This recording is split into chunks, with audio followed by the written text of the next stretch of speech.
Americans share photos on Instagram. A company with only 13 employees bought today by Facebook for $1 billion. In 2012, Instagram sold to Facebook for $1 billion. The company had 13 employees. That seemed impossible at the time. A billion-dollar company with barely a dozen people. But it was a sign of something bigger, something that most of Silicon Valley wasn't ready to accept. Today, in 2025, 13 employees would be considered bloated. Because the new standard isn't small teams, it's solo founders building million-dollar companies with 0 employees. No co-founder, no engineers, no marketing team. Just one person, a laptop, and AI tools that didn't exist 3 years ago. This is the rise of the one-person company, and it's rewriting every rule about how businesses get built. 5 years ago, building a real business required a team. Engineers to code, designers to create, marketers to sell, customer support to handle complaints. You needed capital to hire those people, which meant you needed investors, which meant you gave up control. That model is collapsing. Not because teams don't work, they still do,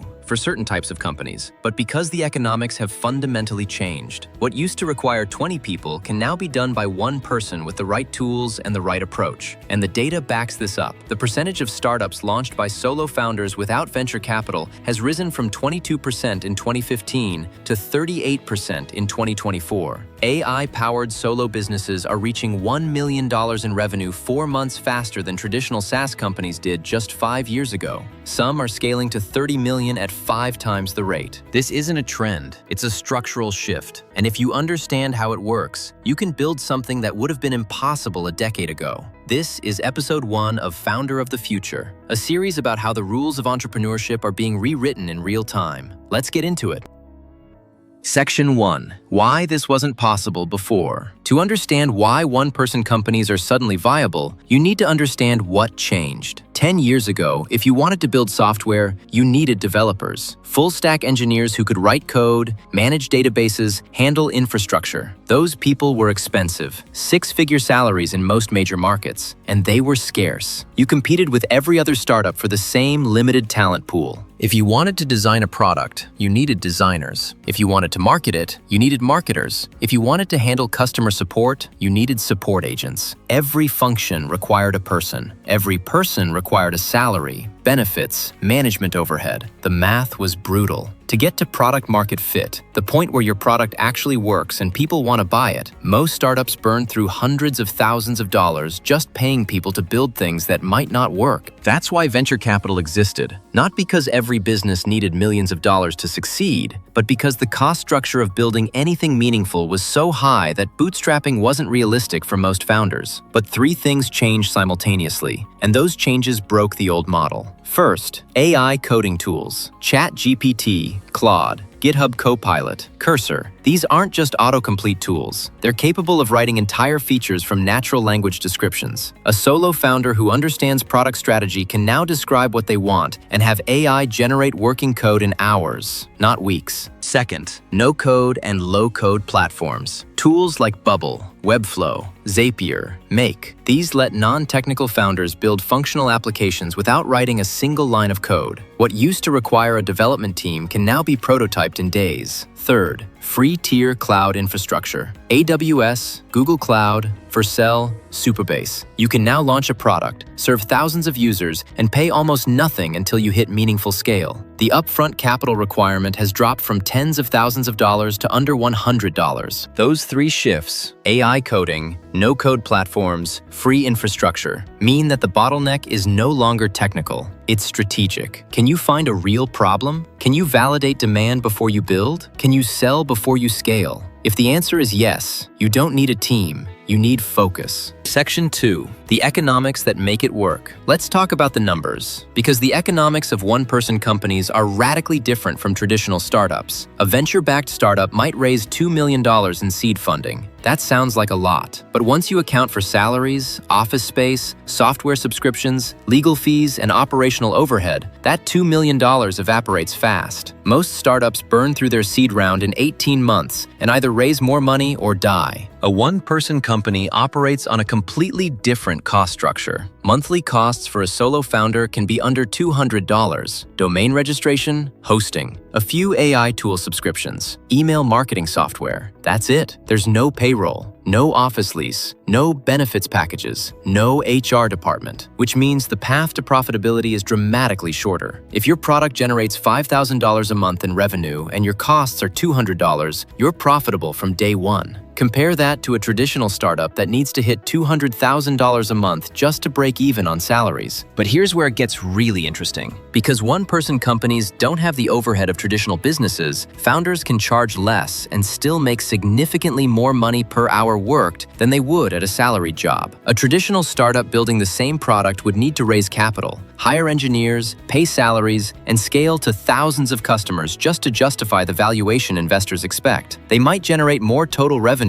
but the founder's actual take-home is often lower because most of the value is locked in equity that may never liquidate. The one-person model optimizes for cash flow, not valuation. And for most founders, cash flow is what actually matters. There's a second economic advantage: speed. Without needing to coordinate across a team, decisions happen instantly. A solo founder can pivot in hours. They can ship updates the same day they identify a problem. They can test 10 different pricing strategies in a week. This speed compounds. While a traditional startup is still in planning meetings, a one-person company has already launched, gathered data, and iterated. Section 3. The 4-step launch framework. So, how does a solo founder actually build $1 million business? There's a framework that's emerging across successful one-person companies. It's not theory, it's what's working right now. Step 1. Start with a service, not a product. This is counterintuitive. Most founders want to build a SaaS product immediately, but that's the old model. The new model is to sell your expertise as a service first, deliver results manually, and only automate once you've proven people will pay. Example: instead of building an AI tool that writes LinkedIn posts, you offer LinkedIn ghostwriting as a service. You charge $2,000 a month. You use AI to help you write faster, but the client doesn't know that. They just know you're delivering great content. This approach has 3 advantages. First, you validate demand before you build anything. If nobody will pay $2,000 for the service, they definitely won't pay $49 a month for the software. Second, you generate revenue immediately. No waiting 6 months to launch. Third, you learn exactly what customers need, which means when you do build the product, it's solving a real problem. Step 2. Sell before you build. Once you've validated the service model, you pre-sell the automated version. You create a simple landing page. You describe what the product will do.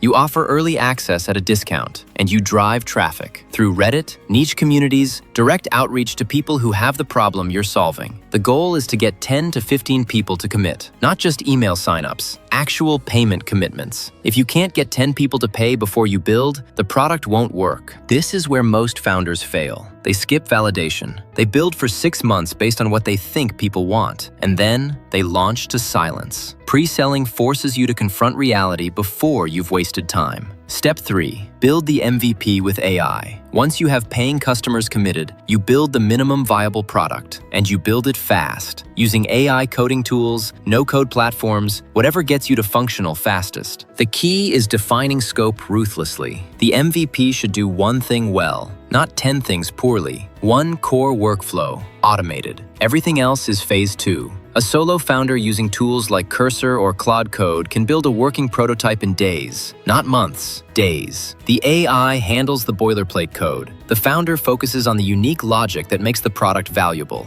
Step 4. Automate the delivery, then scale. Once the MVP works, you shift from manual delivery to automated delivery. Your first customers were getting a hybrid service, part AI, part human oversight. Now, you remove the human part wherever possible. This is where leverage kicks in. Every new customer costs almost nothing to serve. Your time investment doesn't scale linearly. You're not trading hours for dollars anymore. You're trading systems for revenue. And that's when a one-person company can scale to 7 figures. Because the constraint isn't your time, it's distribution. Can you reach enough of the right people? If yes, the economics work. Section 4. Real examples that prove it works. Let's talk about real companies. Because the framework sounds great in theory, but does it actually work? Pieter Levels is one of the most well-known solo founders. He's built multiple million-dollar businesses. Nomad List, Remote OK, Photo AI, all by himself. No co-founder, no employees. He codes, he designs, he markets, and he generates millions in revenue annually. What's interesting about Pieter isn't just that he's successful, it's how he builds. He doesn't spend months planning. He ships fast, iterates publicly, and kills projects that don't work. Most of his ideas fail, but the ones that succeed generate enough revenue to fund the next 10 experiments. Another example, Maor Shlomo built a SaaS product called Smartly AI. Solo, no team, no funding, and sold it for $80 million. The entire product was built using AI coding tools. Maor handled strategy, product decisions, and marketing. AI handled the code. Or look at Plenty of Fish. Markus Frind ran it as a one-person operation for years, generating $10 million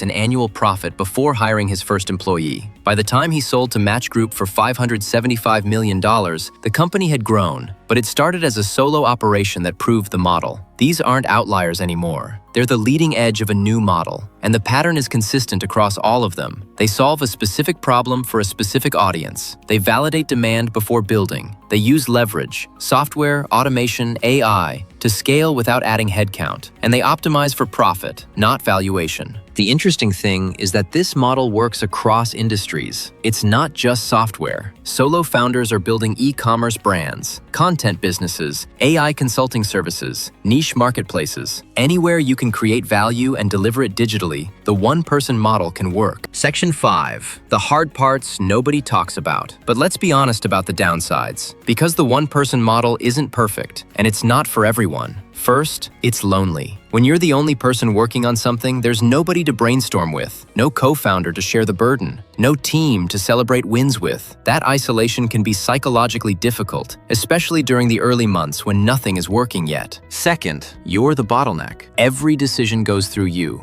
Every bug is your problem. Every customer complaint lands in your inbox. There's nobody to delegate to. And if you get sick or burned out or just need a break, the business stops. Third, it's hard to raise capital if you want to. Investors prefer teams. They see solo founders as risky. What happens if the founder gets hit by a bus? What happens if they burn out? A team has redundancy. A solo founder doesn't. That said, most solo founders aren't trying to raise capital. They're bootstrapping. They're optimizing for freedom and cash flow, not valuation and exits. But if your goal is to build a venture-scale company, the one-person model has limitations. Fourth, your biases can kill you. When you're alone, there's nobody to push back on bad ideas, nobody to tell you that your pricing is wrong, or your positioning is off, or you're solving a problem nobody has. You can spiral into dead ends and waste months before realizing you were wrong. The way successful solo founders mitigate this is through community. They find peers, other founders building solo. They share progress publicly. They get feedback fast. They treat their audience as their co-founder. It's not the same as having a team, but it helps. The one-person company isn't a gimmick. It's not a hack. It's a structural shift in how businesses can be built. The tools exist. The playbook is proven. The economics work. What used to require a team, capital, and years of runway can now be done by one focused founder in months. But here's what matters. This model rewards clarity. You can't hide behind a team. You can't delegate the hard decisions. You have to know what you're building, who it's for, and why they'll pay. If you have that clarity, the one-person model is the fastest path to building something real.